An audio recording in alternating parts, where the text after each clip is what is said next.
Alam nyo ba, may tambayan na dito sa Dabsu, dito lang sa may gate 8, sa likod ng Master Palamig dito. Tara, pakita ko sa inyo kung gaano kaganda. Simple lang naman, pero hindi naman siya sobrang ganda. Pero okay na, pwede na, kasi may aircon na, komportable pa, may mga games, ganyan, tapos makakapag-order pa kayo ng mga snacks. Kunti lang naman yung mga design, pero okay na, komportable naman na, hindi naman sobrang mabigat din sa bulsa. Only 25 pesos per head, 1 hour na yon, 1 hour ka nang naka-aircon. Full air condition, 25 pesos lang. O, saan pa? Lalo nang init ngayon. Pang gitara.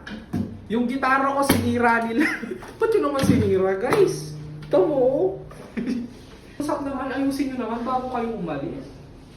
Tapos dito naman tayo, guys. Ito yung aircon. Dito. Tapos pwede kayong upo dyan. Mga pailaw dyan. Welcome me to good life. Ay, welcome me. Welcome to the good life pala. Bopis. Para namang tanga. Selfie. Yan. Yan, makikita yung itsura niya dito. Yan. Pwede kayo mag-selfie dito. Ito yung itsura niya pag walang ilaw. Yan. Yan.